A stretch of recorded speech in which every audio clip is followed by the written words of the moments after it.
Previously, the true wolf tide descended upon Qing Mao Mountain, plunging the three great clans into a brutal struggle for survival. Now, as countless Gu masters fall beneath the fangs of the lightning wolves, Fang Yuan turns the chaos into an opportunity. He lures wolf packs toward other teams, schemes to seize their Gu worms, and finally crosses paths with Bai Ning Bing, the terrifying genius, who possesses the northern dark ice soul physique. Two ruthless souls recognize something familiar in each other. But their meeting quickly becomes a deadly pursuit, drawing Xianxia and his team into a battle where strength, deception, and survival collide. Let us continue with Reverend Insanity, Episode 14. What do you want? Fang Yuan looked at Kai Shan. Winter had already settled over Qing Mao Mountain, yet Kai Shan remained bare-chested. His dark red skin radiated heat. Anyone who came near him would feel as though they were standing beside a furnace. Snow fell onto his body and melted in an instant. Inside his aperture, Kai Shan carried the twin aperture fire furnace Gu. The fire furnace Gu was a rank 2 Gu worm that stored heat. It was mainly used for attack. Resisting the cold was only a secondary effect. Kai Shan's gaze was complicated.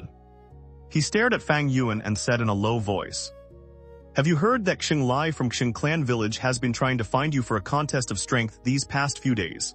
"I know." Fang Yuan nodded lightly. Kai Shan sighed. "Xianxia wants to compete with you in strength, but this is not a simple contest. It concerns the distribution of benefits in the alliance between the three mountain villages. Under the pressure of the wolf tide, not forming an alliance means destruction. But after the alliance is formed, how benefits are divided becomes the key issue. That is why the three villages have been locked in tense negotiations these past few days." Fang Yuan glanced at Kai Shan and immediately understood why he had come looking for him. Negotiation was the most difficult matter. When benefits were at stake, the three clans would not give way of their own accord. They would fight over every inch. At the negotiation table, smoke had long since filled the air, and the flames of conflict had spread like grass. In this world, the first principle was strength. The second was bloodline and kinship. The three great clans on Qing Mao Mountain were each distinct from one another. They had clashed for a long time, and their grudges were deeply rooted. Naturally, they could not rely on kinship to reconcile for no reason. If they wanted to break the deadlock, they had to rely on strength. On Earth, there were military exercises to display force. In this world, there was something similar: Gu battles and sparring matches, where each side displayed its power and fought for greater benefits. That was why Xianxia wanted to find Fang Yuan for a contest of strength. As expected, Kai Shan continued, "I have fought Xianxia. He has the brown bear innate strength Gu, and he has already cultivated the strength of one bear. He also has the bear roar Gu, which can add the strength of another bear. In total, that is 2 bears' strength. Though I do not wish to admit it, I am far from his match. His reputation as Qing Mao Mountain's #1 strongman is truly deserved." He paused for a moment, then went on, "Let us be honest. My strength and yours are roughly equal, so you are not his match either. But you cannot lose, because you are the hero who awakened the river-swallowing toad and saved Qing Mao Mountain from disaster. If you lose, the interests of our Guyu clan will suffer. Therefore, for the sake of the clan's interests, I ask you to set aside your personal honor and avoid this battle." Fang Yuan silently looked at Kai Shan. Kai Shan lowered his eyes. "I know this matter puts you in a very difficult position. After all, avoiding battle is indeed devastating to personal reputation. But the clan's interests come first. If you lose, the clan will have to concede even more. The clan nurtures us, so we naturally must contribute to the clan. Is that not so? The clan needs you. Sacrificing your personal honor for the clan is only proper. But this matter arose because of me, so in my personal capacity I will compensate you with a few things. Consider this my sincerity." As he spoke, Kai Shan handed Fang Yuan a large money pouch. Fang Yuan accepted it and weighed it in his hand. He laughed mockingly. "So my honor is only worth 200 primeval stones." When Kai Shan heard the ridicule in his words, a cold light flashed through his eyes. His expression turned stern. "Fang Yuan, do not harbor resentment in your heart. Earlier, I was speaking kindly to persuade you. In truth, I came with a mission. Asking you to avoid battle is a secret order from the clan's higher-ups. Whether you like it or not, you must obey. Take care of yourself. With that, he turned and left, his footprints pressing deep into the snow. Fang Yuan watched Kai Shan's retreating back. Understanding appeared in his gaze. To fight for the greatest possible benefits. The clan must have long since turned the matter of me driving away the river-swallowing toad into a bargaining chip on the negotiation table. After all, the river-swallowing toad was a danger to the whole of Qing Mao Mountain. To remove this advantage, the Qing clan village secretly gave orders for Xianxia to challenge me. To the clan, I am nothing more than a chess piece. Xianxia is a chess piece as well, and Kai Shan is even more so. How laughable. Some people are willing to become chess pieces and even take pride in it. They believe it is only natural. These people have truly been brainwashed by their clans. But I never wanted to compete with Xianxia in the first place. This thing called honor is nothing more than praise from others. How many heroes and outstanding men from ancient times until now have been imprisoned by this chain that binds mankind? But to me, what is there to regret in throwing it away? Ha ha. In fact, I should thank Kai Shan. For no reason at all, he has delivered 200 primeval stones to me. Fang Yuan laughed coldly to himself. Why was he challenged by Xianxia? It was for the honor of saving the village. Why did Kai Shan want to challenge Xianxia? It was for the title of Qing Mao Mountain's greatest strongman. Reputation was only a piece of painted cake, a temptation that lured countless people, bound countless people, and imprisoned countless people. How pitiful. Snow continued to fall slowly. Guyu village stood silently under the snow, and the passers-by around him hurried along. How laughable these people are, letting an imaginary flatbread imprison their bodies. Fang Yuan lowered his eyelids. Under his half-closed lashes, his dark eyes were deep and still. The light reflected from the snow shone on his face. The young man's face was pale, cold, and indifferent. Suddenly, Fang Yuan laughed softly and began to chant. White snow stretches without end, heaven and earth, I walk alone. Alone, with nothing to bind me, a solitary shadow comes and goes as it pleases. He stepped forward and went on. People hurried past him along the road, yet Fang Yuan walked alone. Whether it was clan members, white snow, or the mountain village, they were all nothing but a blurred background. After a while, he returned to his rented room. The bamboo building, the tavern, and everything else had been sold by him long ago. He still lived in this rented room.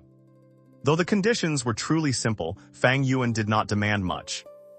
He only needed a place to stay. Sitting cross-legged on the bed, Fang Yuan began cultivating. In a Gu master's cultivation, breaking through a major realm required talent and aptitude. But breaking through a minor realm was purely a matter of hard work. As long as there was enough time, the aperture walls would eventually be nourished again and again, allowing one to keep advancing step by step. At dusk, Xianxia arrived at Fang Yuan's lodging according to their agreement. Lord Fang Yuan, these are the primeval stones from this time. Please inspect and accept them. He entered the room and respectfully handed over 5 money pouches. Naturally, they were filled with primeval stones. There were far more than 400 primeval stones. As the wolf tide gradually approached, the Gu master's demand for vitality leaves also increased. This caused the selling price of Fang Yuan's vitality leaves to rise higher and higher. Fang Yuan handed Xianxia 9 vitality leaves and at the same time asked, "The things I asked you to purchase before, have you finished?" Xianxia looked embarrassed and shook his head. Lord Fang Yuan, the timing is poor. The wolf tide is about to arrive, and the clan has begun tightening control over supplies. Leaving other things aside, this fish scale goo is only slightly less valuable than the jade skin goo. I have already done everything I can, but I fear there will be no results in the short term. Fang Yuan frowned. The fish scale goo was needed to refine with the hidden stone goo, producing the hidden scale goo. Without the fish scale goo, he could not refine the hidden scale goo. But even with supplies being tightened, that does not mean a fish scale goo cannot be found. In the end, Xianxia simply lacks ability. It seems the refinement of the hidden scale goo will have to be delayed. Fang Yuan sighed inwardly, but he was not discouraged. In worldly affairs, 8 or 9 out of 10 things would not go as one wished. This was also common in life. So-called smooth sailing was only a fine blessing people offered one another. Bai clan village produces plenty of fish scale goo. Our clan also has fish scale goo, just not many. It seems this will have to wait until after the formal alliance. Fang Yuan was in no hurry. He knew that once the 3 clans officially formed their alliance, they would set up a battle merit board to encourage goo masters to actively hunt wolves. At that time, he could use battle merits to exchange for materials from all 3 clans. Of course, the moonlight goo of the Guyu clans, the bear strength goo of the Qing clan village, and the stream goo of the Bai clan village were unique symbols of the 3 clans and would not be made available for exchange. But the fish scale goo would certainly be there. Danger and opportunity always arrived together. For goo masters, the wolf tide was a harsh trial, but it was also an excellent chance to rise. Under the attacks of the wolf tide, countless famous goo masters would die, and countless other goo masters would become famous because of it. Old powers within the clans might weaken, and new forces might lift their heads onto the political stage. That night, unexpected visitors arrived again. They were Guyu King Shu and Guyu Fangzhang. King Shu bringing up an old matter again. He wanted to buy Fang Yuan's liquor worm. But aside from that, he also wanted to buy Fang Yuan's black boar goo, and even the 9-leaf vitality grass. The 9-leaf vitality grass was absolutely not for sale. The liquor worm had long since been refined into the 4 flavors liquor worm, so even if Fang Yuan wanted to take it out, he could not. Thus he refused both. As for the black boar goo, I already possess the strength of 1 boar. The black boar goo has very little value left to me. Its best advancement route is the steel bristle goo. Though that goo combines offense and defense, for me who already has the white jade goo, its use is not great. It would be better to exchange it for a fish scale goo. As Fang Yuan thought of this, he made his demand, fish scale goo. King Shu frowned slightly, then nodded. I understand. You truly lack a defensive goo worm. The fish scale goo can be refined into the rank 2 scale armor goo. It would indeed produce a decent defensive effect. The recipe that used the fish scale goo and the hidden stone goo to refine the hidden scale goo was an excellent recipe that would only be discovered by chance more than 200 years later in Fang Yuan's previous life. It was very normal that King Shu did not know of it now. Fang Yuan did not expose this either. The black boar goo is much more valuable than the fish scale goo. If we exchange, you must compensate me for the difference in price with primeval stones. Of course, King Shu nodded. Then he asked again, let us set aside the 9-leaf vitality grass. But are you truly unwilling to sell the liquor worm? It is already useless to you. Keeping it for nothing will still cost you primeval stones to feed. Fang Yuan shook his head. Do not bring up the liquor worm again. It is not something I will sell. King Shu rubbed his nose and could not help smiling bitterly. Fang Yuan, this matter is more complicated than you think. Do you know Guyu Yaola? She is the granddaughter of the medicine hall elder, Guyu Yaojai. She is a new academy student this year, with B-grade aptitude. Guyu Yaojai dotes on this granddaughter greatly. She once tried to buy a liquor worm at the treehouse auction, but unfortunately she failed. You have used the liquor worm before, so you naturally understand its benefits. I need not say much. But Elder Yaojai truly wishes to obtain this goo worm for her granddaughter. It is understandable for the elderly to dote on their descendants. That is why I came to you. She sincerely wishes to buy it, and the price she offers is very high. She even promises that if you are injured during the wolf tide, the medicine hall will spare no effort in treating you. Please consider it again. So that is how it is. Fang Yuan stroked his chin but still shook his head. This liquor worm of mine is not for sale. If Yao Jai insists on buying one, she may as well find the goo master who bought the other liquor worm. When King Shu heard this, a shadow crossed his face. He sighed. We still do not know which clan member bought that liquor worm. They have kept it hidden and refused to reveal themselves. We cannot investigate it either. Could we casually probe another person's aperture? That would be an invasion of privacy and a taboo. It is not worth provoking public anger over a small matter like a liquor worm. Still, I can understand that clan member. It is human nature to hide one's treasures. King Shu had no idea that the real buyer was sitting right in front of him. But King Shu had never suspected Fang Yuan. In his mind, Fang Yuan already had a liquor worm, so there was no way he would buy a second one. What use would that be? If he knew the recipe to refine the 4 flavors liquor worm, he would absolutely suspect Fang Yuan. But in the present, the recipe for the 4 flavors liquor worm was known only to Fang Yuan. The only person who truly knew Fang Yuan was the buyer was Gu Fu. But in Gu Fu's view, Fang Yuan might well have bought it on someone else's behalf, perhaps for a relative, perhaps for a lover. There was nothing wrong with that. Had Yao Jai not been in the same situation when she tried to buy a liquor worm for her granddaughter? No matter what, I will not yield on the liquor worm. Fang Yuan sneered inwardly, his attitude firm. He would absolutely not let it go. This was the system. On one hand, the system was powerful. On the other, the system was also a restraint. Guyu Yao Jai was a rank 3 Gu master, clearly far stronger than Fang Yuan. But because she feared the system, she could not openly seize it. She feared the rules within the system and cared about her own reputation, so she could not force him to sell. Fang Zhang, who was sitting beside them, suddenly spoke up to persuade him. Brother, the liquor worm is useless to you now. Why cling to it so stubbornly? Grandma Yao Jai is very kind, and I have met Sister Yaola several times. Her temperament is very good. She will definitely treat the liquor worm well. Besides, the liquor worm would be very useful to her. Helping others is the root of happiness. Brother, if you help her, I would truly be happy for you, and I would feel proud of you. There is no need to hold on to it like this. Is that not a little too narrow-minded? Fang Yuan's expression immediately turned severe. He said coldly, my good little brother, are you trying to teach me? The liquor worm is my matter. Even if I crush it in my hand, it is not your place to point fingers. He was not truly angry. An attitude was a mask for intention, and showing this attitude made it easier for King Shu to understand his determination to refuse. It seems Fang Yuan is determined to refuse. Bringing Fang Zheng here on purpose this time was a mistake. The relationship between these brothers has always been poor. I was trying to be clever, but it has backfired. Guyu King Shu's gaze flickered. Fang Zheng, go outside and take a walk first. Fang Zheng still wanted to say something, but King Shu raised his hand and stopped him. Fang Zheng clenched his teeth, but in the end he obeyed King Shu's order.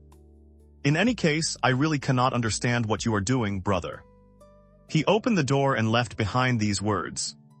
What I do does not need your understanding, Fang Zheng. Fang Yuan's face showed no expression. Fang Zheng's hand paused on the door, but he did not turn back. He stepped out of the room and slammed the door shut. This action made the atmosphere in the room even more awkward. If there is nothing else, then I will ask Brother King Shu to return, Fang Yuan said, directly issuing an order to leave. Ha ha ha. King Shu gave 2 dry laughs trying to ease the atmosphere, but Fang Yuan's expression remained as cold as ice, without the slightest change. King Shu had a gentle nature, and he did not mind. Rubbing his nose, he gave an embarrassed smile. There is indeed one more matters. It concerns the 9-leaf vitality grass.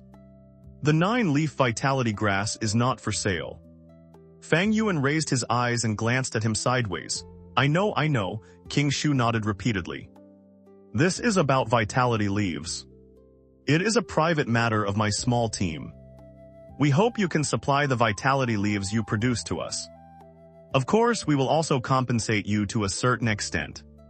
When business came to the door, Fang Yuan naturally did not reject it. Fine. 65 primeval stones for each vitality leaf. When King Shu heard this, he immediately clicked his tongue. According to the market price, the clan had originally sold them at 55 primeval stones each. Although the vitality leaf was a rank 1 consumable goo product, used once and gone, who would ever complain about having too many life-saving items? Moreover, the wolf tide was about to arrive. The clan had also raised the price, and a vitality leaf now sold for 60 primeval stones. In fact, it was not just vitality leaves. The prices of many items had risen. These were troubled times, and Gu masters could only endure it. But King Shu truly did not expect Fang Yuan's price to be even higher than the clan's. Do you think this price is expensive? You can choose not to buy, but as far as I know. After the wolf tide begins in earnest, the clan will manage resources more strictly, and vitality leaves will fall short of demand. At that time, the price may rise again, and will there even be goods available then? What do you think? Fang Yuan spoke in an unhurried tone, steadily casting out his fishing line. King Shu was left speechless. His voice carried some helplessness. You really can see through it. But is your price not a little excessive? Are you not afraid of offending people? If you lowered the price, you could take the opportunity to build connections. But now, with this price, you will only make the clansmen resent your profiteering. Fang Yuan threw his head back and laughed. The wolf tide is approaching. A minor figure like me might die on some day without warning. Why should I worry about such trivial matters? You are no longer a minor figure. Social connections are not trivial either. King Shu stared at Fang Yuan, then shook his head lightly. But everyone has their own thoughts and choices. I will not force you. Only you should be a bit more careful. Elder Yao Jai will not give up on this matter easily. Farewell. King Shu said no more about buying vitality leaves. Fang Yuan's price had frightened him off. He was an intelligent man, and intelligent men did not purchase things based on impulse. They relied on reason. In an intelligent person's heart, there would be a limit to the acceptable price. Once that limit was crossed, they would calmly withdraw. It looked as though Fang Yuan had only raised the price by 5 primeval stones, but King Shu certainly did not intend to buy only 1 vitality leaf. The wolf tide would last for at least a full year, and the number of vitality leaves consumed would be very large. Added together, the extra cost would be immense. Thank you for your reminder. Safe travels. I will not see you out. Fang Yuan watched King Shu leave, his heart calm. He knew King Shu would certainly come again one day. The greatest reason was that King Shu had underestimated the severity of this wolf tide. In such a wolf tide, death could descend at any moment. Vitality leaves would not lack buyers. In Fang Yuan's memories, they had even sold for an outrageous price of 100 primeval stones. Of course, that price had only appeared when the wolf tide was at its fiercest. At present, what Fang Yuan needed to do was follow the situation and slowly raise the price. Time passed and the winter wind grew even colder. To the 3 mountain villages on Qing Mao Mountain, this year's winter seemed even colder than those before it. Take Guyu village for example. More and more crippled wolves appeared around the village.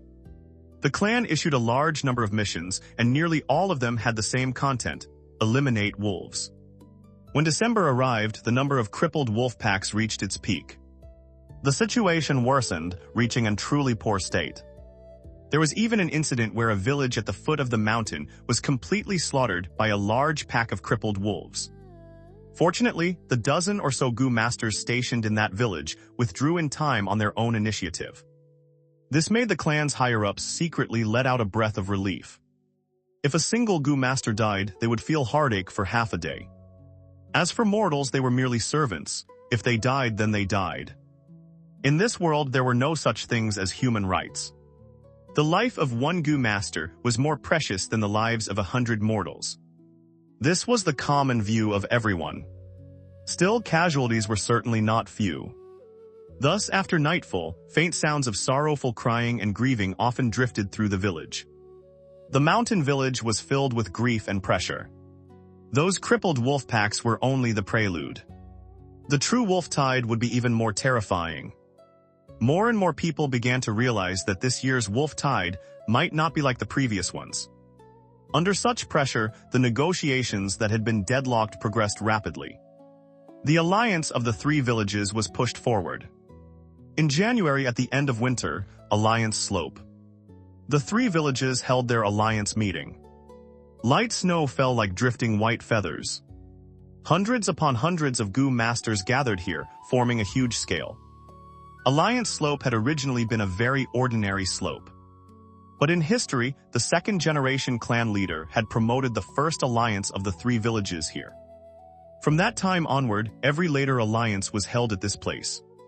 After many years of renovation, today's alliance slope was several dozen times wider than its original appearance, practically a giant plaza. At the edge of the plaza near the cliff stood a massive stone. On it, stone had been carved into a tower pavilion, and within the pavilion were stone tables and stone chairs. The higher-ups of the three clans were now seated inside, negotiating closely. Below the enormous stone pavilion, the Gu masters of the three clans stood clearly separated, forming three large groups. The Gu masters wore matching martial uniforms, and with the belts at their waists, each person's cultivation level could be seen at a glance. Fang Yuan was among them as well. He quietly observed and assessed the scene. The Gu masters standing below were all rank 2 Gu masters. Most rank 1 Gu masters were responsible for logistics, while rank 2 Gu masters were the true main force. As for rank 3 Gu masters, they were clan elders. For a mid-sized clan like Guyu village, just accumulating over generations had only produced a little over 20 elders. Fang Yuan was observing, and the other Gu masters were observing as well. Countless gazes mixed together, hatred, curiosity, vigilance. The Gu masters of the Guyu clan were usually lame. The Gu masters of Qing clan village were almost all very sturdy. From their appearance alone, one could tell they possessed great physical strength. As for the people of Bai clan village, perhaps because they lived near the waterfall behind the mountain, their skin was generally pale, carrying a faint yin aura. That long-haired man is Guyu King Shu. Rank 2 peak stage, the number 1 rank 2 Gu master in the Guyu clan, someone pointed out. Mo Yan. HMPH, that is the bitch who cut off one of my arms. After the wolf tide, I will definitely reclaim this debt. Someone snorted in their heart. Oh, that girl riding on the giant bear should be Xianxia man of Qing clan village. Do not be fooled by her cute appearance, she fights truly fiercely. See that fat pale girl over there? She is Bai Shui of the Bai clan, a rank 2 upper stage expert. She has the water shield Gu, and her personality is very unrestrained. She is especially fond of men. You newcomers must be careful not to be pushed down by her. The grudges and tangled affections between the 3 mountain villages had long since become deep. The sounds of discussion on Alliance Slope grew louder and louder, turning the whole area noisy. Many senior Gu masters pointed out figures from the other 2 clans to the younger newcomers, introducing the strong Gu masters and reminding them to be careful in the future. The Guyu clan, the traditional overlord. Bai clan village, the newly rising force. Qing clan village, not to be underestimated. Fang Yuan's gaze moved around. Standing in the crowd, he took in the whole situation. The Guyu clan had King Shu, Kai Shan, and Mo Yan. The Qing clan and Bai clan also had outstanding rank 2 Gu master elites. Together with the clan leaders and the elders in power-up in the pavilion, Alliance Slope could truly be called a gathering of heroes. I wonder which one is Bai Ning Bing, a man who symbolizes the rise of the Bai clan. Bai Ning Bing already has rank 3 cultivation. He certainly will not be among the rank 2 Gu masters. It seems he is not in the pavilion either. Gradually, the topic of everyone's discussion focused on Bai Ning Bing. Although Bai Ning Bing had not appeared, his brilliance had already overshadowed every Gu master standing below the pavilion. 3 years ago, on Alliance Slope, Bai Ning Bing was the first to step forward and challenge others in public Gu battles. In a short 3 years, he has already become a rank 3 elder. Thinking about it is truly terrifying. He rose to the sky in a single step. When he was rank 2, he defeated an elder from Qing clan village. This person's future is limitless. The key is that he has already matured. If he keeps progressing like this, he is fully capable of developing into a rank 4 expert or even rank 5. As for rank 6, rank 5 is mortal, rank 6 becomes immortal. Rank 5 is already too much. Rank 6, HMPH, do not overestimate him, that may not be certain. Who can say for sure what will happen in the future? Amid this discussion, the 3 clan leaders in the pavilion stood up, and looked down at the more than 1,000 Gu masters below. The Gu Yu clan leader stood in the middle, while the Bai clan leader and the Qing clan leader stood to his left and right. Alliance slope gradually quieted down. Gu Yu Bo rested his hand on the railing, swept his gaze across the crowd and spoke with few words, yet each held weight. The three villages form an alliance, we will unite as one. The Gu battle assembly is for sparring, and moderation is the principle. Stop when enough has been shown, begin. Alliance slope fell completely silent. Everyone looked at one another's. Every alliance of the three clans would have a grand Gu battle assembly. Besides displaying the strength of each clan, it also served to promote exchange, temporarily ease grudges, and establish a shared understanding for cooperation. But in the end, who would step out first? If the first Gu master to challenge someone was defeated in front of everyone, his face would be lost. And he would also bring shame to the clan's higher-ups in the pavilion. Last time it had been Bai Ning Bing who stepped out first, this time. While everyone was hesitating, a team of Gu masters from Qing clan village suddenly stepped forward from the crowd. It was Qing Lai's small team. The 5-person team immediately attracted countless gazes. Qing Lai's team passed through the Gu Yu clan's formation. Under everyone's eyes, they stopped in front of the Bai clan village formation. It is Qing Lai. Qing Mao Mountain's #1 strongman, that's right. I heard that not long ago, Kai Shan of the Gu Yu clan lost to him in public. No one can shake his title now, not even Bai Ning Bing. Damn it. He is not going to the Gu Yu clan. Is he specifically here to bully our Bai clan village? A slight commotion spread through the Bai clan village formation. Many people who knew Qing Lai felt pressure rise inwardly. But Qing Lai swept his gaze around and continued standing in place. Instead, Xingjiang beside him stepped forward.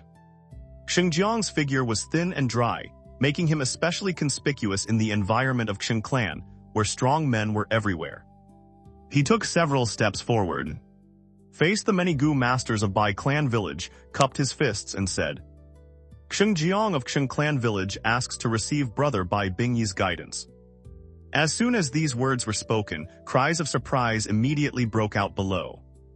Bai Bingyi's status was equivalent to Kai Shan's and Qing Lai's. Among the young Gu masters of Bai clan village, he was second only to Bai Ning Bing. For Xingjiang to challenge him was clearly a matter of using weakness to defeat strength, but could he do it? Bai Bingyi stood up, his expression dark. His body was short and his face was pale, like a patient who had just recovered from a serious illness. He looked frail, but no one dared underestimate him. Xingjiang, you dare to challenge me, you do have courage. How do you want to compete, say it? I will accept it all, he said to Xingjiang. Xingjiang gave a sinister smile. I am skilled in defense while brother Bai specializes in offense. How about this? I will defend and you attack. I will allow you 3 chances to attack, then we will see the result. This was not a battle to the death, only a spar. But for Xingjiang to have such confidence showed that he had come prepared, and many people began whispering. Bai Bingyi raised his brows. Xingjiang, regardless of what Gu worms you possess, in the end you are still only a rank 2 Gu master. Your cultivation is there for all to see. Do you truly think you can block my water drill, Gu? If I injure you, do not blame me, Xingjiang laughed.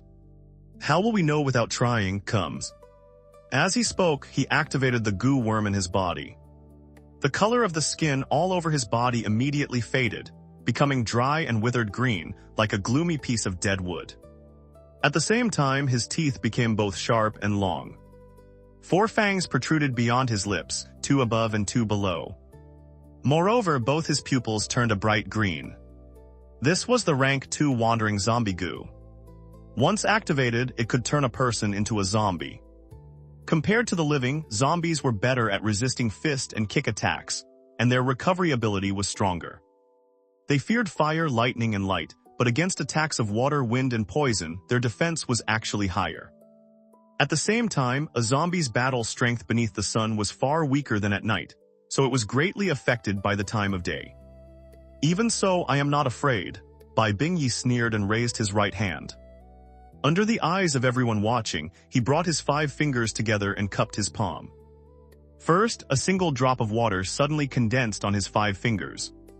Then in the blink of an eye, that drop swelled into a rushing stream, beginning from his fingers and spiraling around Bai Bingyi's palm. After the time of 2 breaths, it formed a pale blue spiral water drill, constantly rotating on its own. Rank 2 water drill goo. It could pierce through stone, iron, and steel. Its attacking power was truly fierce, and there were few goo worms that could defend against it. Receive this. Bai Bingyi coughed and struck out with his right hand. Xianxia raised both arms and formed a shield. The water drill smashed into his arms. A large amount of water splashed outward, and the 2 sides stalemated for several breaths. Suddenly, the spinning speed of the water drill surged, blasting Xianxia 5 or 6 steps backward. Xianxia fell to the ground, but very quickly twisted his body like a carp and stood up again. Only, the muscles on both his arms had nearly been shredded by the twisting water. Dry white arm bones were exposed. When the Bai clan Gu masters saw this scene, they could not help cheering, though a small number frowned deeply. Heh heh heh. Xianxia laughed sinisterly a few times, paying no attention at all to his wounds. He had transformed into a zombie, and his sense of pain had already fallen to nothing. Bai Bingyi stood in place. Suddenly his pale face changed, and he spat out a mouthful of blood. The Bai clan Gu master's cheers came to an abrupt stop. How can this be? Someone cried out in shock. It is the shadow injury Gu. Bai Bingyi stared at the ground beneath his feet. Xianxia's shadow carried a strange distortion, stretching across the snow and linking Xianxia and Bai Bingyi together. It seems I have one. Brother Bai, with this shadow injury Gu, whatever injuries I suffer, you will also bear 1/10 of them. I specialize in defense, while you are an offensive Gu master and your body is not strong. Even 1/10 of the injury is something you cannot withstand, Xianxia said plainly. Bai Bingyi wiped the blood from the corner of his mouth and stared at Xianxia for a long time before saying, "Good, very good. Your thoughts are clever and your skill is superior. I admit defeat." He admitted defeat before everyone, too despicable. Truly sinister and shameless. Who would have thought he had a shadow injury Gu worm? Senior Bai Bingyi was completely plotted against by him. The Gu masters of Bai clan village booed him for a while. Xianxia cupped his fists. I dare not accept such praise. If this had been a real battle, I believe Brother Bai would have been the final victor. After all, the range of the shadow injury Gu is limited, and it can only bully certain close combat Gu masters. During this wolf tide, I ask Brother Bai to look after me. That is only proper. Bai Bingyi's expression eased a little, and he nodded lightly. The voices of the Bai clan Gu masters also weakened. Up in the pavilion, the higher-ups of the 3 clans had been observing from above. Seeing this, they could not find fault with it and nodded. The Gu battle assembly was only for sparring, not a true life-and-death battle.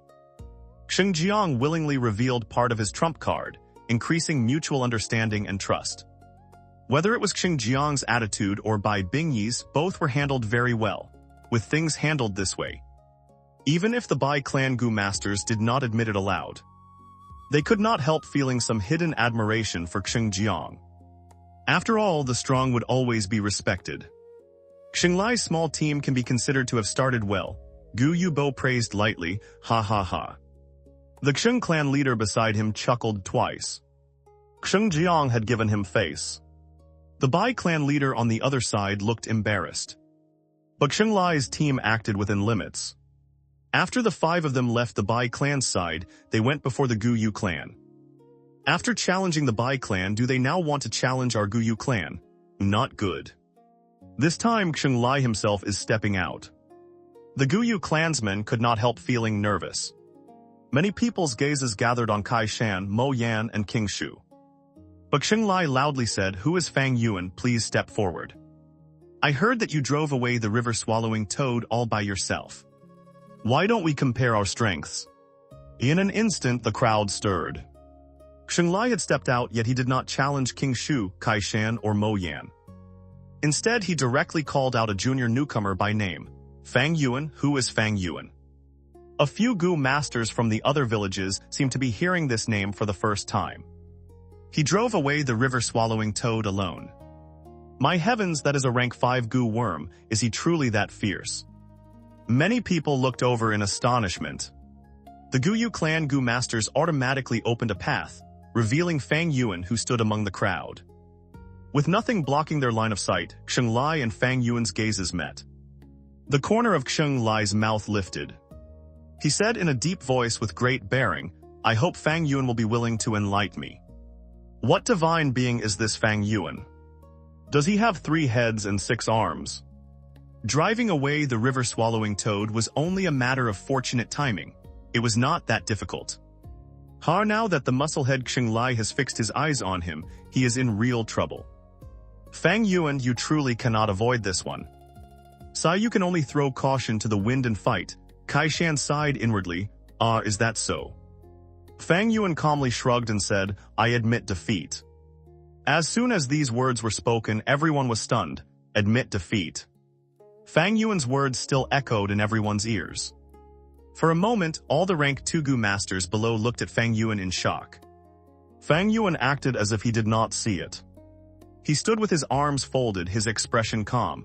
Admit defeat, he directly admitted defeat. Did I hear wrong? So that is Fang Yuan. He does not even have the courage to make a move. Ha ha. I have to admit Qing Lai's aura really is strong. But even if you are going to lose, you should at least step forward for a while. Admitting defeat outright not only makes you appear weak, it also disgraces your clan. Gradually, whispers spread like ripples across a still lake. After their initial shock, the gazes of the many Gu masters turned into contempt, disdain, and delight at another's misfortune. Many Guyu clan Gu masters could no longer stand still. The gazes of the Bai clan and Qing clan Gu masters were like invisible needles, piercing the pride inwardly.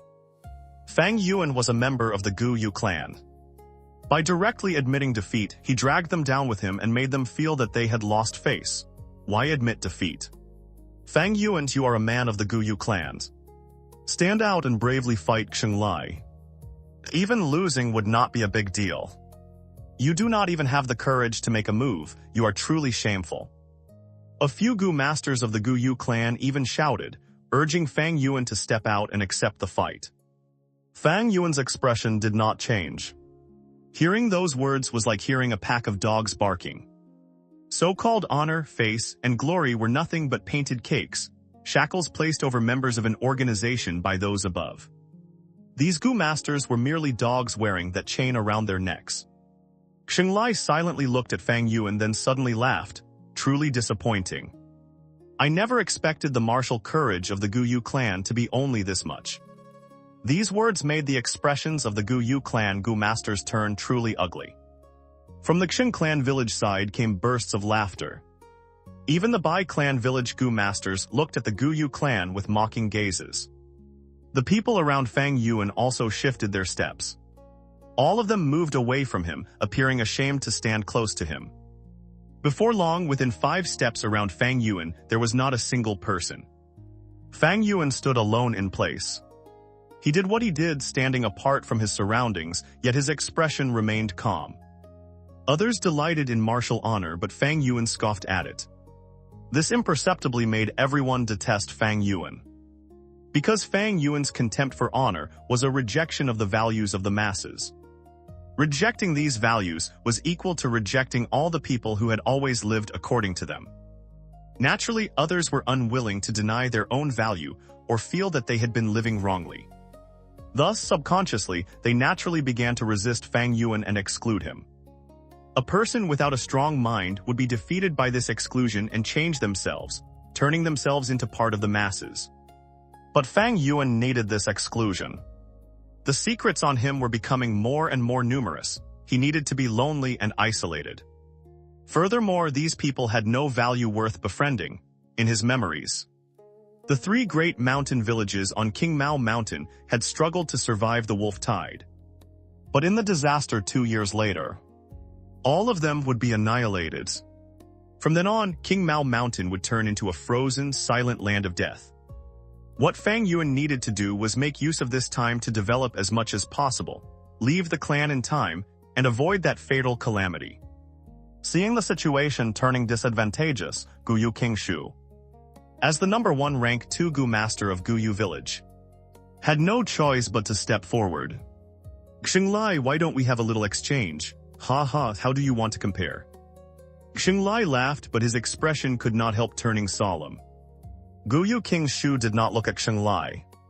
He only raised his hand slightly and quietly activated his primeval essence. His gaze lowered as he watched the vines slowly growing out of his palm. He said gently, then let us see your strength. If you can break free from this vine's restraint, I will consider it my loss. Is that acceptable? Ha ha, that suggestion is not bad, then come. Xinglai grinned, light flashing in his eyes. He thought to himself. He had already cultivated the strength of one bear. And with the explosive power of the bear roar gu, the two stacked together would be the strength of two bears. No matter how sturdy this vine was, he would definitely be able to break free using two bears' strength. Xingjiang had already defeated Bai Bingyi. If he defeated King Shu as well, it would absolutely bring tremendous face. King Shu smiled gently and said nothing more. He simply extended both hands. The two vines in his palms grew longer and longer, like two flexible green pythons, climbing onto Xinglai's body and coiling around him. Xinglai let his arms hang down at his waist. The vines wrapped around his arms, and in the blink of an eye they wound more than 10 times around him, tying his arms and waist together. The other Gu masters stared without blinking at this contest. Please, King Shu said to Xinglai. Xinglai immediately widened his eyes. His fists suddenly tightened, and he began to exert force. Every muscle on his body bulged as if stones had been stacked together. One bare strength, snap, snap, snap. Under his enormous strength, strand after strand of vine began to break. Ha ha ha, brother King Shu, it seems I am the winner of this exchange. As Xinglai burst out with strength, he still had enough energy to speak. Senior King Shu. Fang Zheng stood nearby watching, his hands covered in sweat, his face tense. The other Gu masters were the same. Guyu King Shu was their number one. If even he lost this exchange, the Guyu clan would completely lose face this time. Not necessarily. Guyu King Shu smiled and confidence shone in his eyes. The moment he finished speaking, the vines in his hands changed. Their originally fresh green colors suddenly turned dark green. At the same time, the vines became even thicker and sturdier, and large green leaves began growing all around them. Xinglai's expression changed. He sensed that the binding force from the vines had suddenly increased by more than 10 times. What frightened him even more was that the vines he had broken began growing again, reconnecting the severed sections. Bear Roar Gu. Knowing the situation was bad, he hurriedly activated the Bear Roar Gu in his aperture. Immediately, the hair on his head stood up like needles. The muscles throughout his body swelled, and his whole body seemed to expand, becoming much larger and taller. Two bears' strength. The vines creaked and trembled, yet under such terrifying power, they still did not snap. They firmly bound Xinglai in place. Xinglai's face flushed red. He used all of his strength, attempting to tear away these vines. But in the end, he only managed to snap one vine, and then it became difficult to continue. I lost. He took the initiative to cancel the Bear Roar Gu, panting heavily. Thank you for letting me win. King Shu cupped his hands and withdrew the vines. Lord King Shu, you are truly amazing.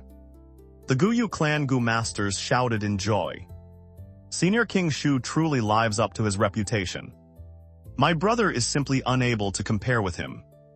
Fang Zheng stood beside King Shu, looking at him with shining eyes filled with worship. Xinglai looked at Guyu King Shu with a complicated gaze. He himself had improved and obtained the brown bear innate strength Gu, but King Shu had also been improving. Although he did not know what method King Shu had used, this was the kind of opponent he truly had. As for that Fang Yuan, he was only a newcomer and not worth caring about at all. As expected, it is the wood charm Gu. From a distance, Fang Yuan stared at King Shu and thought inwardly.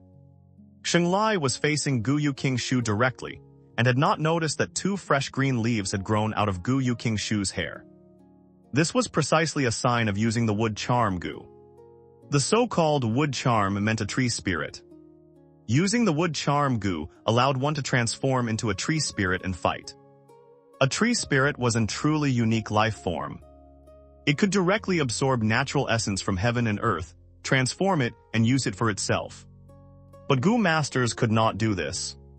They could only use the primeval essence within their apertures. Once the wood charm Gu was used and the Gu master transformed into a tree spirit, he could directly absorb heaven and earth's natural essence from the air, replenishing his own primeval essence. It was like absorbing natural primeval essence from primeval stones. During battle, ordinary Gu masters could not divide their attention to fight while absorbing natural primeval essence from primeval stones.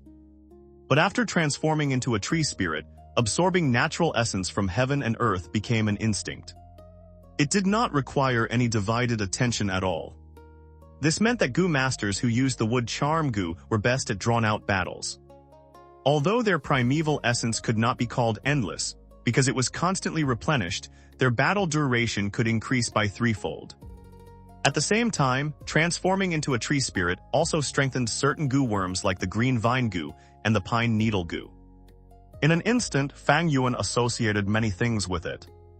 The refinement advancement of the wood charm Gu can be called one of the most extravagant advancement routes in the world.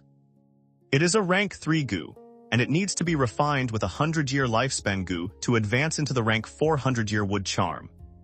Then it must be refined with a 1,000-year lifespan Gu to become the rank 5,000-year wood charm. This refinement recipe is known to all and is widely circulated, but very few Gu masters use it. The reason is that lifespan Gu are even more precious. Once Gu masters find lifespan Gu, they usually use them directly to increase their own lifespan. In this world, if there were no disasters or illnesses, humans could live up to 100 years at most. 100 years was the limit of human lifespan. But if one used lifespan Gu, one could increase their lifespan. A 100-year lifespan Gu increased one's lifespan by 100 years. A 1,000-year lifespan Gu meant one could live another 1,000 years. Lifespan Gu were truly rare, treasures desired by all under heaven, in Fang Yuan's previous life. He had lived for more than 500 years precisely, because he had successively used 500-year lifespan Gu, increasing his lifespan by a total of 500 years. Counting his original lifespan, he should have been able to live to 600. But halfway through, he was surrounded and attacked by righteous path forces, forced to self-detonate and die. Lifespan Gu represented longevity and could allow people to live longer, but they did not mean immortality. Although the wood charm Gu is powerful, it has a flaw. Each use cannot last too long. If it is used for too long, the power of the wood charm Gu will affect the Gu master's body, causing the muscles to turn wooden. In the end, he will become a tree-person corpse. In my previous life, Guyu King Shu died in this way. Thinking of this, Fang Yuan's gaze flashed. Usually, the stronger the Gu worm, the greater its drawback would be, and it needed to be used together with other Gu worms. Otherwise, it would produce harmful effects on the Gu master. Xingjiang's wandering zombie Gu was best used together with the blood Kai Gu. Otherwise, if it was used too much, his own blood and vitality would grow less and less, and he would truly turn into a zombie. Xinglai's group returned to their own clan's formation. They had first defeated Bai Bingyi, but then lost to King Shu. Even so, they still received a lot of applause and praise. Mo Yan, I want to challenge you, come then, come then. Xingjiao man, I will fight you. After Xinglai's group, the atmosphere suddenly became lively. Many Gu masters stepped out, challenging the powerful enemies inwardly and displaying their own martial courage. On Alliance Slope, the scene became chaotic for a while, and all kinds of Gu battles unfolded in spectacular fashion. The true Gu battle exchange had only just begun. By night, the Gu battle assembly finally ended. On Alliance Slope, the camps of the Gu masters from the three great clans were no longer as clearly divided as before. Gu masters covered the entire slope, though three groups of people were still faintly more concentrated than the rest. The Gu battle exchange was a release of resentment, but at the same time it was also a compromise. In this world where strength was the foremost value, strength brought respect, and only then was there a foundation for cooperation. After Xinglai challenged Fang Yuan, no one else came looking for him. Fang Yuan was only a newcomer, and did not yet have many dealings with the Gu masters of the other two clans. Nor did he have any grudges or affections with them. As for the Gu masters from his own village, on such an occasion, they would not challenge someone from the same clan. Especially since Fang Yuan had taken the initiative to admit defeat, the other Gu masters lost interest in him. A degenerate and cowardly opponent like that what was there to boast about even if they won. If one did not want to be stepped on by others, there were only two methods. First, become so strong that no one dared step on you. Second, become a pile of dog feces, so others would disdain stepping on you. Fang Yuan did not care about dog feces or the honor of the strong. He had always acted without regard for methods and cared only about results. If no one came to fight him, he felt even more relaxed. He ignored the surrounding gazes of contempt and disdain. If he could not even endure such gazes, what right would he have to speak of pursuing the demonic path? The alliance concluded successfully. The Guyu clan, Bai clan, and Qing clan temporarily reached an alliance agreement. First, new laws were issued. The three clans would temporarily set aside their grudges and join hands against the wolf tide. At critical moments, they had to assist one another. At the same time, internal killing was strictly forbidden, and an investigative supervision team would be established. Once discovered, a murderer would be expelled from the clan and jointly punished by all three clans. The murderer had to pay with their life. If the murderer escaped, their family would pay with their lives instead. Even when Gu masters died, the Gu worms retrieved from their bodies had to be handed over. Keeping them for personal use would be treated the same as murder. After handing in the Gu worms, one could exchange them for battle merits. Second, the battle merit board was established. Using small teams as units, it would display the rankings of the battle achievements of all small teams across the three great clans at all times. One eye of a lightning wolf could be exchanged for 10 points of battle merit. Battle merits could be exchanged for materials such as Gu worms, primeval stones, and so on. The appearance of the battle merit board naturally stimulated the Gu masters' enthusiasm like nothing else. The results of Gu battles could not explain the true outcome of a real fight between two sides. Take Xianxia and Bai Ning for example. Aside from the water drill Gu, Bai Ning certainly had other attacking methods. Xianxia's shadow injury Gu only worked within 10 steps. Moreover, any battle would have many factors affecting the result. Gu battle sparring lacked a certain persuasiveness, but the battle merit board provided a fairer arena for competition. The Gu masters of the three great clans would all put an effort to hunt lightning wolves, competing for higher ranks on the battle merit board. This was not only related to personal glory. It was even more closely tied to the face of the clan. Especially the top 3 positions on the battle merit board. The competition there would become unprecedentedly fierce. Almost every day, the rankings of the top 3 would change. Before long, more than a month had passed. Winter went and spring arrived, all things sprouted anew after a battle. Fang Yuan stepped on the remaining snow, his breathing slightly heavy as he looked around at the battlefield. More than 10 lightning wolves lay dead on the ground. Blood and broken flesh were scattered everywhere, and the air was filled with the thick smell of blood. Awuo. Just then, a wolf howl suddenly sounded from not far away. Fang Yuan's expression changed slightly. With his experience, he knew that a wolf pack was quickly approaching. If this were another Gu master. After a fierce battle with insufficient primeval essence remaining in their aperture, they would probably have to withdraw. But Fang Yuan paid no attention to these wolves.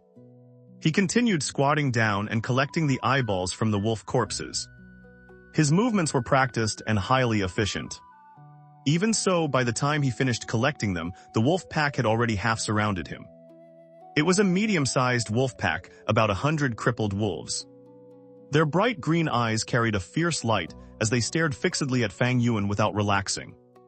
After Fang Yuan put away the wolf eyes, he stood up with a faint smile. Then his body rippled like water and gradually vanished from the spot. The wolf pack that had come to launch a sudden attack was immediately thrown into disorder. Many of the wolves stopped, showing hesitation and confusion. After all, they were only wild beasts. Faced with such a miraculous scene, they could not understand it. But this is also because lightning wolves mainly rely on their eyes to observe, not their noses. Lightning wolves are wondrous creatures of this world. Their eyesight is as sharp as a hawk's, but their sense of smell is no better than a human's. My hidden scale goo just happens to counter beasts like lightning wolves, but it cannot hide from the nose of a dog. Fang Yuan was clear inwardly. The hidden scale goo had been successfully refined by him before the goo battle assembly. It was like a piece of fossilized carp, dim and rough, lying in Fang Yuan's primeval sea, and letting the primeval essence flow across the lifelike fish scales on its surface. The fish scale goo that Fang Yuan had previously lacked was naturally obtained by trading the black boar goo with King Shu.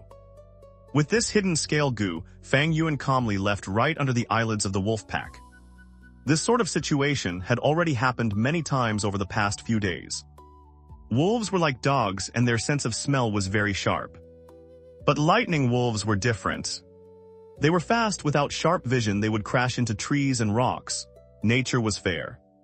Since it gave them a pair of powerful eyes, it also took away their keen sense of smell. However, the Thunder Crown Wolf was different. With the hidden scale goo, Fang Yuan could easily move around within an ordinary wolf tide. But before a myriad beast king like the Thunder Crown Wolf, he would have nowhere to hide. That was because the Thunder Crown Wolf's eyes often housed the electric eye goo. This goo could see through invisibility.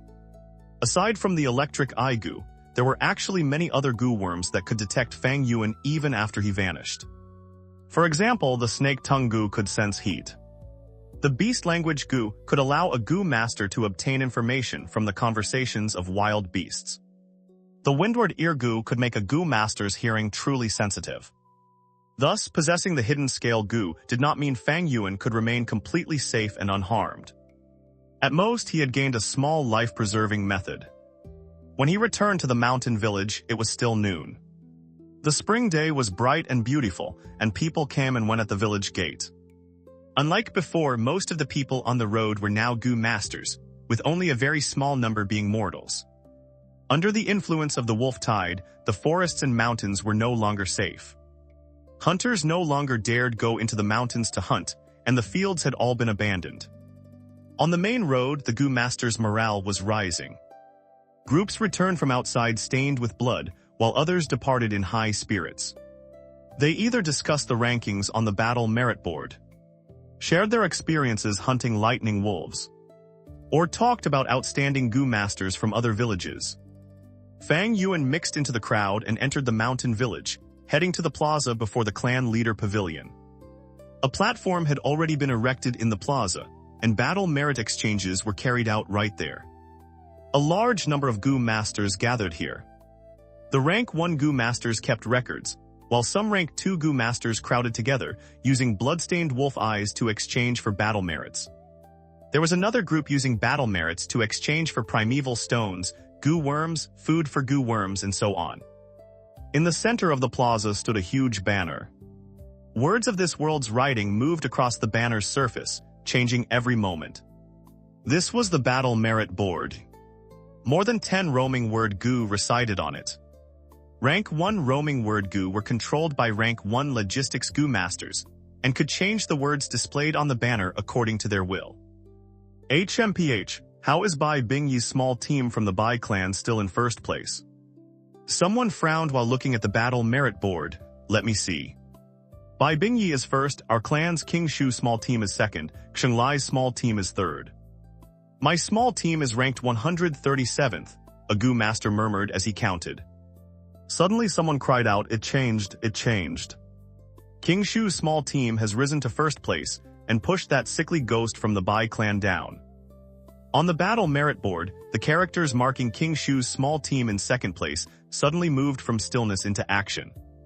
They climbed upward, using their hands to drag Bai Bingyi's team down from first place, then climbed into first place themselves, even using their feet to stomp a few times.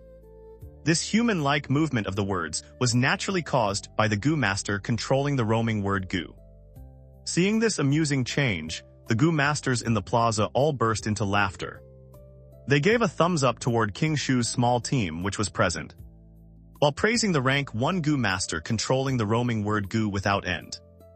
That young goo master beamed with a flushed face, his expression excited. Lord King Shu, you truly live up to being the #1 rank 2 Gu master of our clan. Lord King Shu, you are truly too amazing. Guyu King Shu walked through the crowd, smiling as he responded. Behind him, Guyu Fangzheng clenched his fists and followed closely, his face full of excitement. The praise around him blew against his face, filling the young man's heart with passionate longing for glory. This made Fang Zheng feel as if he were walking on a radiant path, unconsciously becoming even more bound to the clan. Brother. He unexpectedly caught sight of Fang Yuan standing quietly in the crowd, arms folded indifferently. Brother, you are still alone, all by yourself. No wonder from the beginning until now, your small team has always been at the bottom of the battle merit board. Only by opening your heart on your own initiative and blending into the collective can you feel the warmth and joy of the clan. Fang Zheng sighed inwardly. Suddenly he felt Fang Yuan was pitiful. A person like Fang Yuan struggled alone, with no friends beside him. He would never be able to experience the kinship of the clan or the camaraderie of teammates on the battlefield. Facing everything alone was not only dangerous, it was also meaningless. If a person lived without friendship, love, or kinship, then what meaning was there in living? Fang Yuan stood within the crowd, quietly looking at the battle merit board standing tall before him. Without question, the last position on the board was written with 4 large words, Fang Yuan's small team. Other Gu masters saw this as shameful, but Fang Yuan's gaze was very calm. He did not care at all. After Gu Yubo promoted him to team leader, he had never intended to recruit any other team members. He was a bear team leader, the most special small team in the 3 great clans of Qing Mao Mountain. With only himself, his hunting results each day were naturally not as much as other teams. Of course, with Fang Yuan's current personal strength, if he truly revealed it, his ranking would absolutely not be last. But this held no meaning for Fang Yuan. He did not need many battle merits.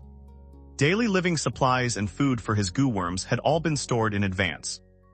Previously, he had planned to use battle merits to exchange for fish scale Gu, but now there was no need. At present, he hunted lightning wolves every day for 2 reasons. First, to fit the situation and put on an appearance. Second, to accumulate a small amount of battle merits to exchange for moon orchid petals. After all, his Moonglow Gu still required this type of food. Half a month passed in the blink of an eye, and spring grew deeper. Trees sprouted fresh buds, and wildflowers bloomed by the roadside. The warm spring breeze intoxicated the hearts of men.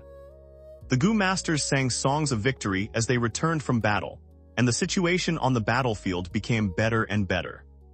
Fang Yuan walked along the streets. Everywhere he looked, he saw smiling faces.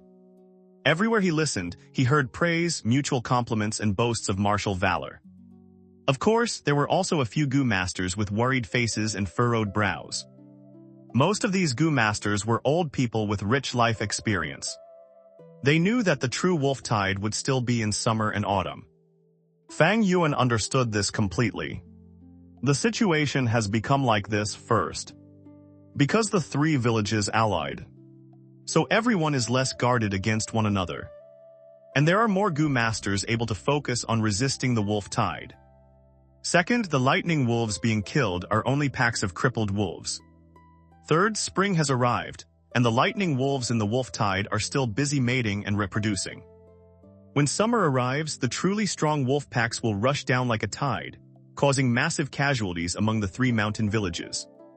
Thinking this, Fang Yuan's eyes flashed coldly. The intensity of this year's wolf tide far surpassed the previous historical record, reaching an unprecedented level. Even the clan's higher-ups had greatly underestimated its severity. In his memories, most of the Gu masters had died, and the accumulated strength of the 3 great clans had been almost completely exhausted. Fang Yuan had never thought of warning the clan's higher-ups. First, even if he warned them, the clan would not necessarily value his suggestion. And if they did value it, it would be even more troublesome, because he could not clearly explain the source of his information. Second, warning them would be useless. This was a difference in strength. Third, and most importantly, warning the clan did not align with his greatest interests. Better that I betray all under heaven than allow all under heaven to betray me. Kinship, friendship, love, and the like were nothing more than decorations in life. How could they compare to a man's great undertaking? On Earth, Xianxia wanted to boil Liu Bang's father alive, and Han Geazu Liu Bang even laughed and said, "Go ahead and boil him. When the time comes, do not forget to share a piece with me." Tang Taizong Lai Shimen killed his brothers at the Xuanwu Gate. Cao Cao's army ran out of food, so he killed people and cooked their flesh into dried meat to serve as rations. Liu Bei borrowed Jing province and never returned it. Those above promoted positive values and moral principles only as tools to maintain their rule. If one was truly bound by these things, how could one accomplish great matters? Among those who truly climbed to high positions, whose hands were not stained with blood, who did not step on corpses and bones. The initial capital accumulation of capitalists was always bloody. Any politician was filthy. Those they called philanthropists only exchanged money for social reputation. Most successful people would use excuses to cover the ugliness of their past. Only a fool would be deceived by their autobiographies. These foolish people are everywhere. They are boxed in by emotion and morality, controlled, deceived, and arranged by others, and they deserve to be whipped forward. Even more pitiful. When they see others who are not bound, they jump out and keep criticizing and condemning them, wanting to spread their values to free people, unable to tolerate that others are freer than they are. And in this process, they even enjoy some inexplicable sense of happiness and moral superiority. As Fang Yuan thought this, he looked at the Gu masters beside him. These people had ability. Some even had cultivation higher than his, but what use was that? They were only chess pieces or leashed hounds. In truth, what truly limited an ordinary person's achievements was not aptitude but thought. Within any organization, the moment a person was born, values were continuously passed down to them, and they were constantly brainwashed. If one wanted extraordinary achievements beyond the common world, one had to break the chains of thought. Unfortunately, most people remained chained. When whipped, they strained forward, and they even regarded the collar around their necks as a symbol of glory. Fang Yuan smiled faintly as he thought this. He had already left the village gate, and he stopped his wandering thoughts. Today, he had an important matter to handle. He was preparing to enter the cave within the stone crack again. The stone forest inside the mountain still brimmed with dim red light. Stone pillars hung down from the ceiling, like enormous upside-down tree trunks, majestic and grand. It has already been more than a month since I last stepped in here. Fang Yuan thought inwardly, feeling helpless. Ever since the three villages formed their alliance, everyone had continuously swept clean the wolf packs around them. Thus, Gu masters were always coming and going outside the cave. In such a situation, even if Fang Yuan used the hidden scale Gu to conceal himself, there was still the risk of exposure. Fang Yuan acted cautiously. 500 years of life had tempered him with sufficient patience. During this period, he had always restrained himself and had never come here, only now. When winter had passed and spring had arrived, after the old wolf packs had been cleared away and fewer Gu masters came and went, did Fang Yuan make a large circle outside and then use the hidden scale Gu to conceal himself, arriving here in secret. After more than a month, several stone monkey groups had moved back onto the path that had once been opened. Fortunately, the number of monkey groups was relatively small. Fang Yuan spent some effort slaughtering the monkeys and moved straight ahead. Finally, he once again arrived at the central area of the stone forest. Beneath the shadow of the enormous stone pillar, a cave entrance with clear signs of human creation appeared before him. Inside, rough stone steps led straight down into darkness beneath the ground.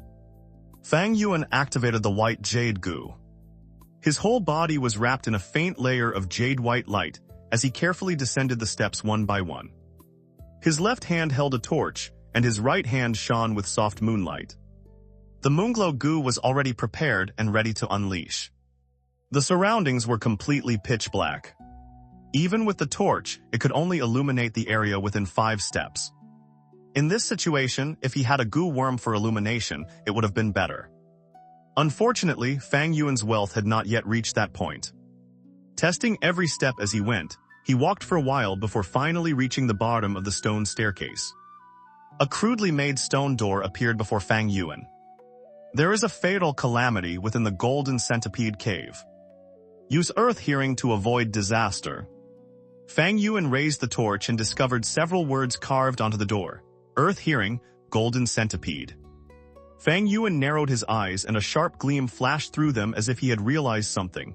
If my guess is correct. He squatted down and touched the ground with his hand. Before long, he found a patch of damp soil in front of the stone door. Found it. The joy stirred slightly inwardly. He dug out the damp soil with his hands, and as expected, he found an earth treasury flower. He carefully opened its petals and took out a goo worm from the heart of the flower. This goo was rather special. It looked like a human ear, only smaller. Its whole body had a dry, earthy yellow gloss. It was a little shriveled like dried pickled radish, yet it carried a trace of warmth. Around the edge of the ear grew long roots. These slender roots numbered several dozen, like the roots of ginseng. This was a rank 2 grass-type goo, called earth communication ear grass. Looking at the earth communication ear grass in his hand, Fang Yuan's eyes gleamed. This earth communication ear grass had arrived at just the right time. It could be used for reconnaissance and suited him well. The greatest advantage of the earth communication ear grass was that its scouting range reached 300 steps. Among rank 2 investigative goo worms, this range was relatively outstanding. Moreover, the earth communication ear grass was easy to feed. Its food was ginseng. In the southern border of this world, most terrain was deep forest and mountain. There was far more ginseng here than on Earth. Hunters who went up the mountain to hunt would often gather some, especially since ginseng was very easy to store. It only needed to be thoroughly dried, then sealed, and it could be kept for a long time at normal temperature. Moon orchid petals withered in a few days, but ginseng roots could be stored for a long time. Nurturing, using, and refining goo worms. All three aspects contain profound knowledge, their mysteries extraordinary. Although the earth communication ear grass is easy to feed, it is quite troublesome to use. Fang Yuan thought inwardly. Holding the earth communication ear grass in his hand, he quietly activated his primeval essence, refining it in an instant. The earth communication ear grass was excellent, and its reconnaissance range could truly compare with many rank 3 goo worms. But heaven was fair. If one wanted to use the earth communication ear grass, refinement alone was not enough. One had to pay a certain price. Just like the zombie goo and the wood charm goo, it had to be used together with certain other goo worms. Otherwise, if used alone for too long, the goo master's body would suffer erosion, truly turning into a zombie or a tree person. There are many goo worms that cannot be used after being merely refined. They require certain special conditions. This earth communication ear grass is exactly that. If I have this goo, I can listen and discover the truth, moving freely in the wolf tide, and perhaps even use this wolf tide to achieve certain goals. Fang Yuan considered it and decided to use the earth communication ear grass. The profits were greater than the losses. Thus, even if he had to pay a great price, it was nothing for the sake of the future. In any world, how could there be gain without payment? Fang Yuan laughed coldly inwardly and placed the earth communication ear grass into his aperture. He carefully glanced at the stone door once more, then turned and left. If his guess was correct, there was danger on the other side of the stone door, and the earth communication ear grass was needed to avoid it. After leaving the cave, Fang Yuan did not rush back to the mountain village. Instead, he circled around outside, hunted a few lone wolves, and only then returned. On the battle merit board, his name was still at the very bottom. When he walked along the street, a few goo masters who recognized him gave faint mocking smiles, their gazes filled with contempt. Fang Yuan did not care, he still did what he did, over the next few days. He used his meager battle merits to exchange for ginseng, feeding the earth communication ear grass until it recovered to a state full of vitality. Most of the clan's attention was drawn away by the wolf tide, and no one paid attention to Fang Yuan. If it had been before, his uncle and aunt might still have come to trouble him, but ever since Fang Yuan sold off the family assets, that had ended. Open matters were hard to accomplish, but hidden matters were easy. Before long, Fang Yuan calmly and smoothly completed several preparations. On this night, the moon was bright and the stars were sparse. Moonlight hung like a jade plate high in the sky. The gentle night was like a veil of gauze covering Qing Mao Mountain. From time to time, the faint sound of wolf howls came from far away. Fang Yuan shut the window tight and stood naked on the floor of the rented room.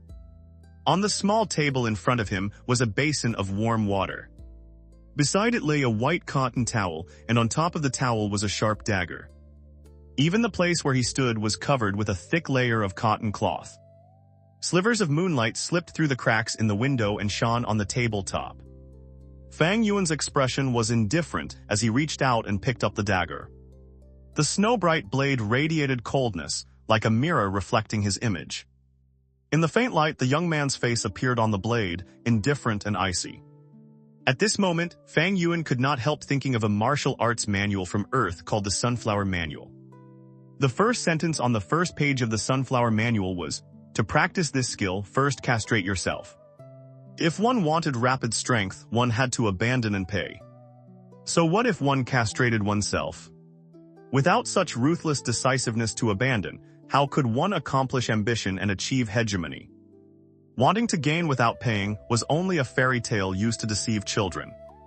With Fang Yuan's current situation, the price he had to pay to use this earth communication eargrass was nothing at all. Thinking this, Fang Yuan suddenly laughed faintly.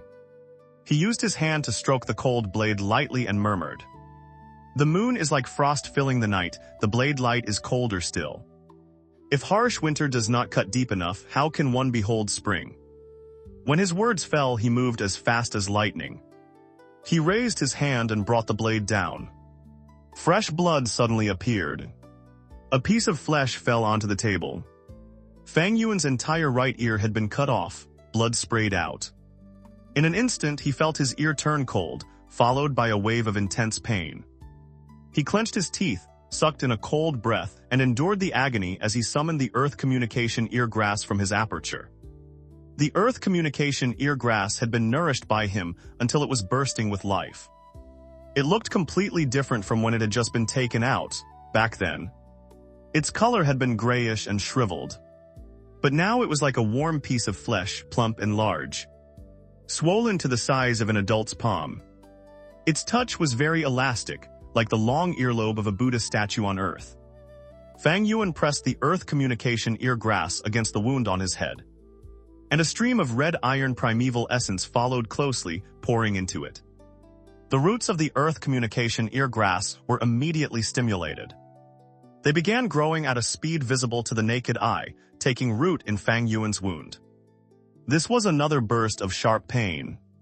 Fang Yuan felt as if more than 10 worms were burrowing into his head through the wound. This feeling was not only painful but disgusting. Normally, when undergoing this process, a goo master would use other goo worms to numb their nerves. But Fang Yuan did not have such conditions. He could only rely on his own iron-like will to endure it. In the end, he was still using the body of a young man.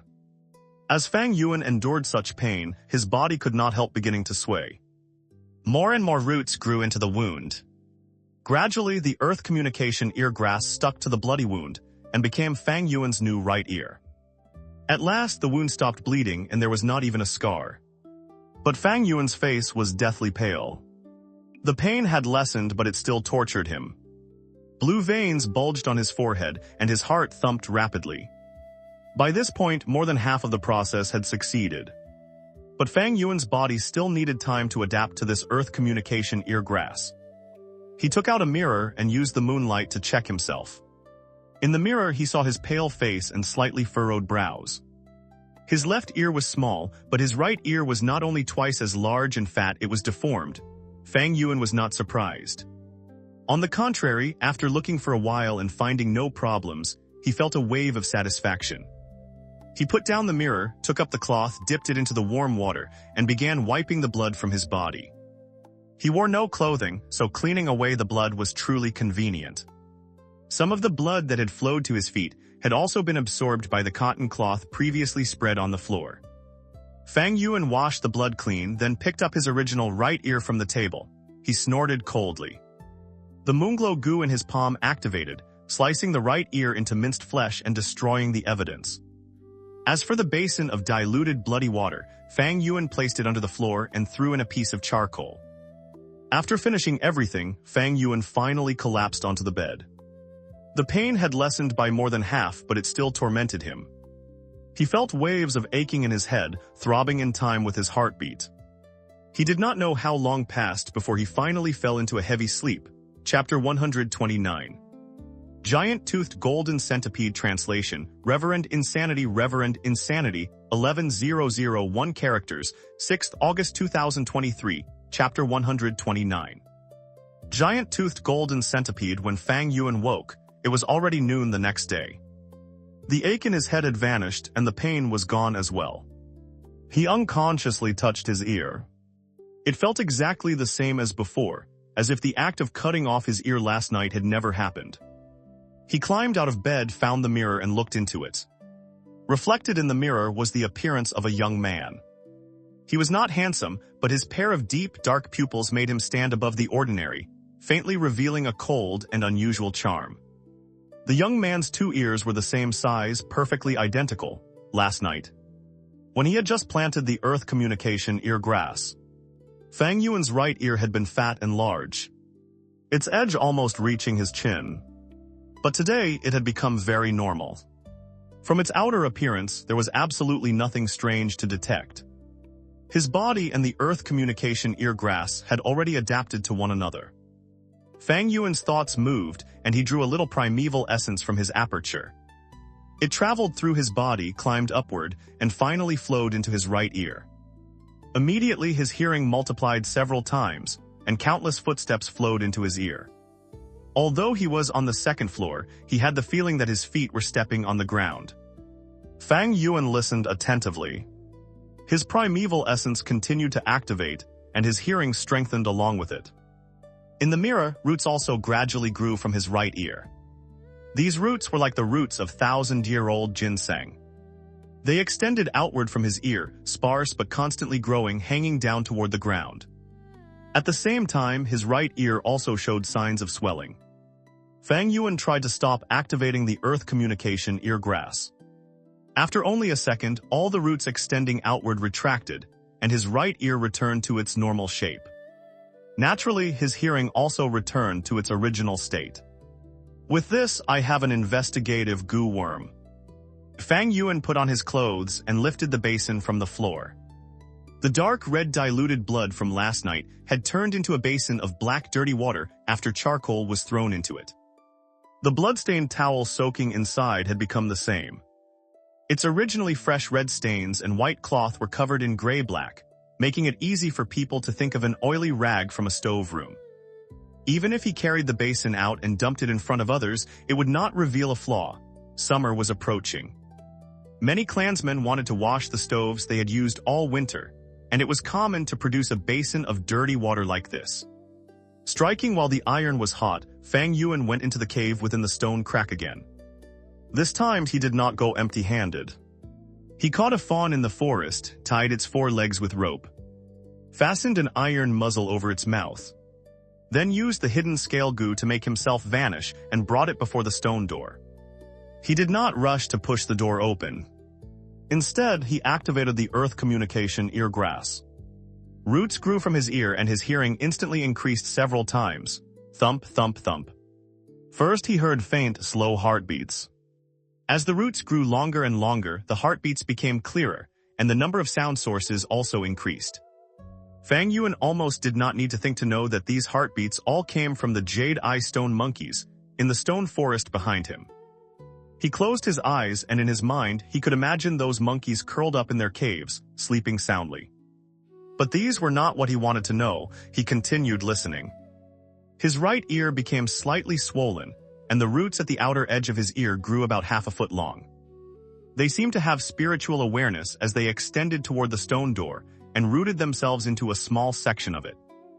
In that instant, Fang Yuan felt his hearing rise by a large margin. With himself as the center, he could sense countless sounds within 300 steps. This was the true way to use the earth communication ear grass. Previously, back in the village, he had only given it a brief trial. If the roots of the earth communication ear grass did not touch the ground, its scouting range could only be considered average among rank 2 goo worms. But once the roots pierced into the earth, its reconnaissance range would undergo a qualitative improvement. This was easy to understand. Using the theory from Earth, the speed of sound transmission was related to the medium. The speed of sound through earth and water was far greater than through air. In ancient China, soldiers during wartime would sleep with their heads resting on wooden arrow cases. Once cavalry launched a surprise attack, sound would travel to the soldiers through the ground and wake them in time. If they relied only on sound traveling through air, they simply would not react in time. The roots sank into the stone door, and Fang Yuan immediately sensed the movement behind it. They were waves of intermittent, very faint sounds, yet they were dense and numerous. Compared to these sounds, the heartbeats of the stone monkeys were like beating drums. If someone used the earth communication eargrass for the first time, hearing this would probably require much guessing and analysis. But in fact, these sounds had already been within Fang Yuan's expectations. He only listened for a while before his brows slowly furrowed. He decisively pushed the stone door open. The stone door was heavy, but he now possessed the strength of 2 boars, so it did not take much effort. The stone door opened wide, revealing before him a deep, pitch-black tunnel, flat and extended, filled with inscrutable mystery. Fang Yuan untied the fawn's legs and threw it into the tunnel ahead. The fawn was very spiritual, as if it sensed danger in the darkness ahead and did not dare step forward. Its large, round eyes looked at Fang Yuan, showing fear and pleading. Fang Yuan snorted coldly and released a moonblade. This moonblade was controlled by Fang Yuan, and its power was not great.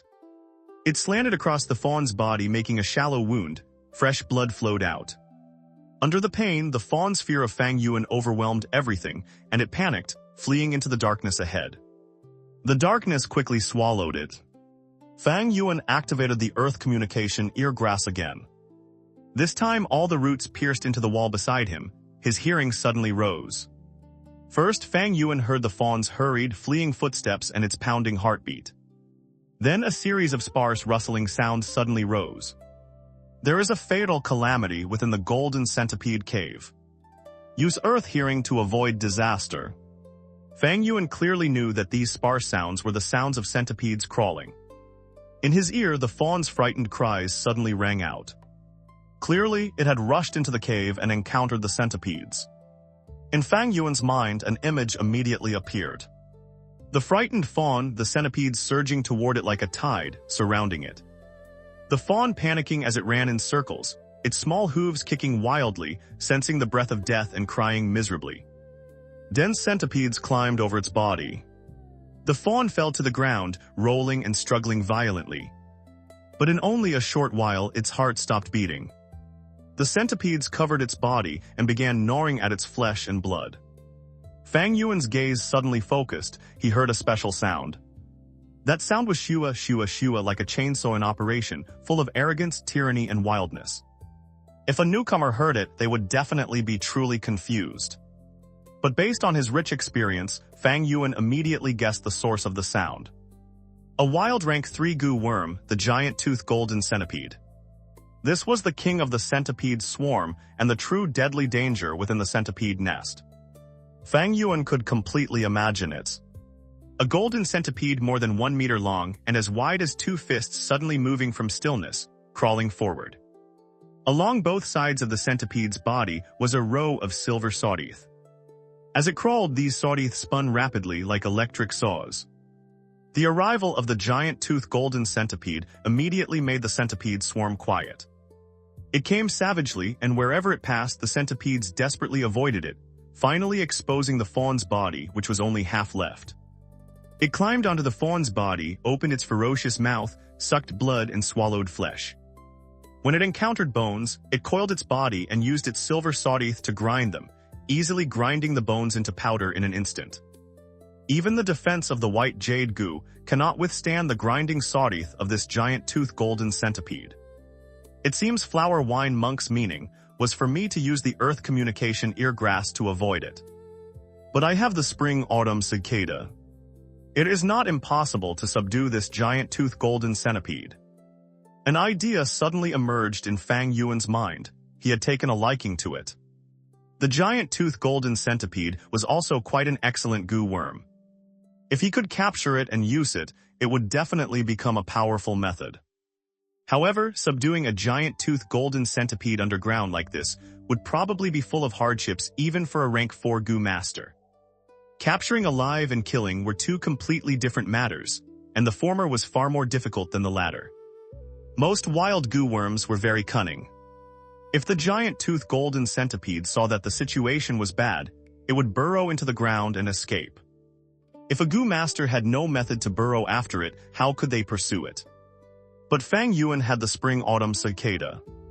As long as he could catch this giant-toothed golden centipede and reveal a little of the spring-autumn cicada's aura, this goo worm would certainly be frightened into not daring to move. The spring-autumn cicada was as high as rank 6. Against goo worms from rank 1 to rank 4, its aura had a truly clear deterrent effect. But against rank 5 goo worms, the effect was not great. This phenomenon was rather interesting. But thinking about it, human society was actually the same. Facing a truly great and exceptional figure, ordinary people would often feel awe, admiration, and worship. But towards someone only slightly more outstanding than themselves, they had the courage to offend, compete with, and envy. But right now, I am only rank 2 middle stage. To subdue a rank 3 giant-toothed golden centipede is not impossible, but it is early. Fang Yuan began weighing the matter. Naturally, rank 2 goo masters were best suited to using rank 2 goo worms.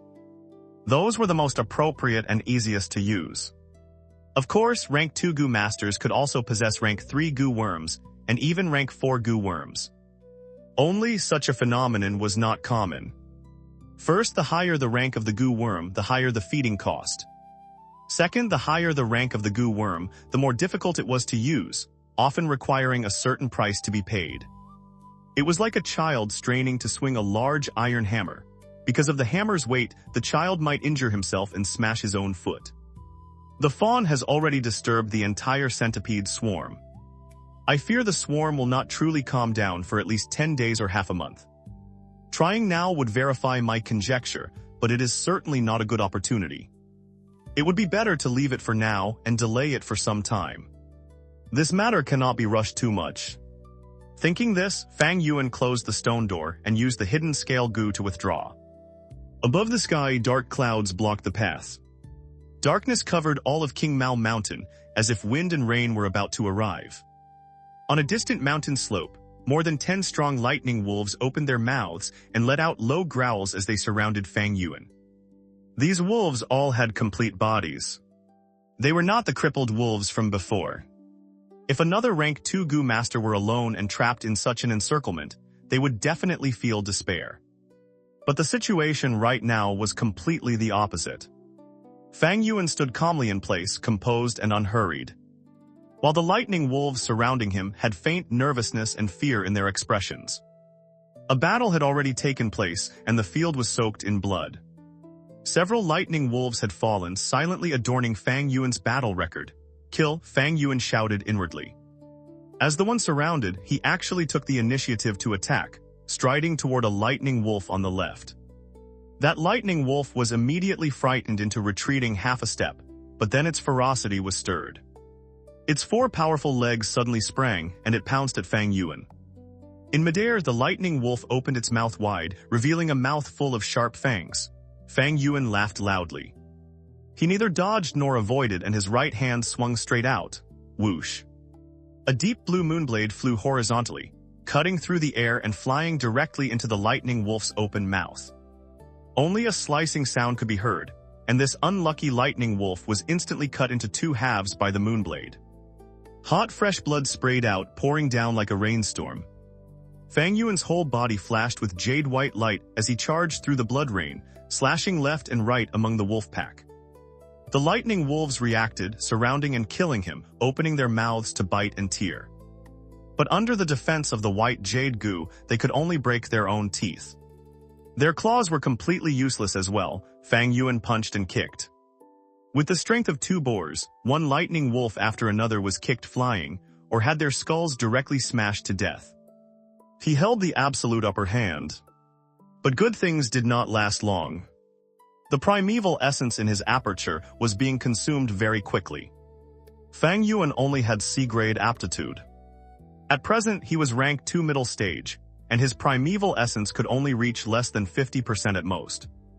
Seeing that his primeval essence was almost exhausted while there were still several lightning wolves left, Fang Yuan's thoughts moved. Hidden scale goo, immediately his body rippled like light on water, slowly disappearing. In the blink of an eye, there was no trace of him.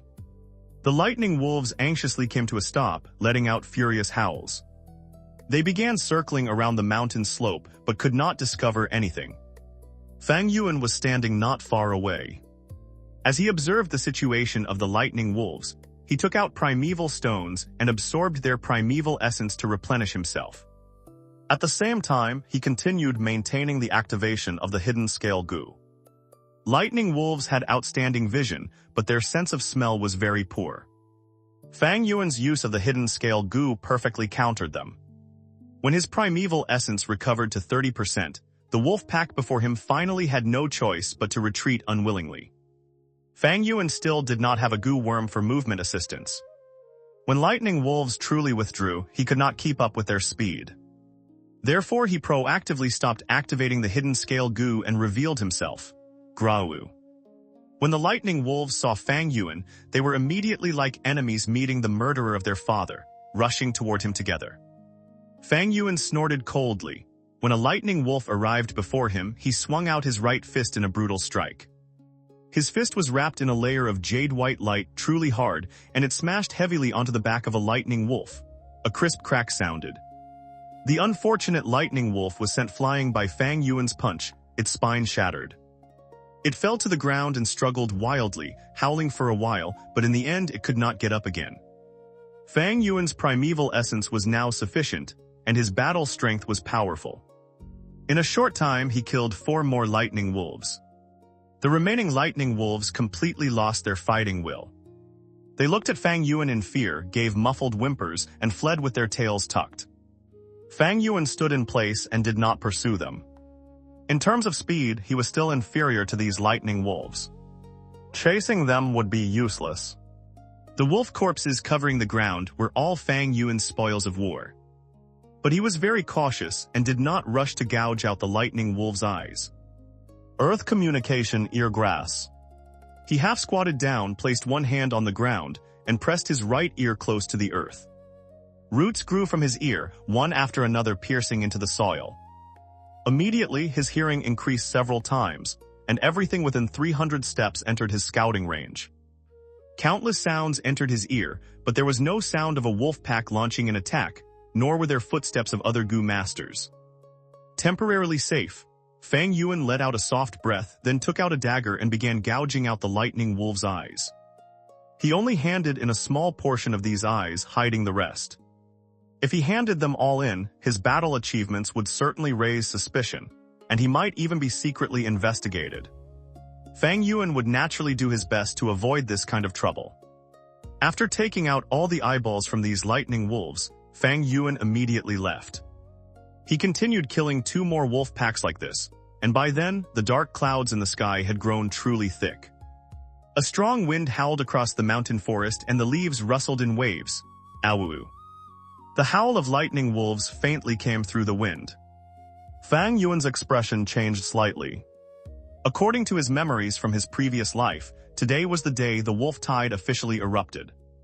He used the earth communication ear grass again, but he did not hear the sound of lightning wolves surging in an assault. He was not surprised. On the contrary, his heart calmed. This meant that the lightning wolf pack was at least more than 300 steps away from him. With this distance, his own speed, and his familiarity with the terrain, it was enough for him to safely return to the mountain village. These lightning wolves are truly cunning, choosing to attack in this kind of weather. The howling wind and the rustling leaves cover for them greatly. Fang Yuan sighed softly inwardly and returned to the mountain village at the fastest speed possible.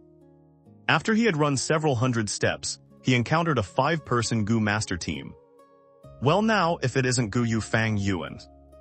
After discovering Fang Yuan, one young goo master in the team immediately raised his brows and greeted him in an odd tone.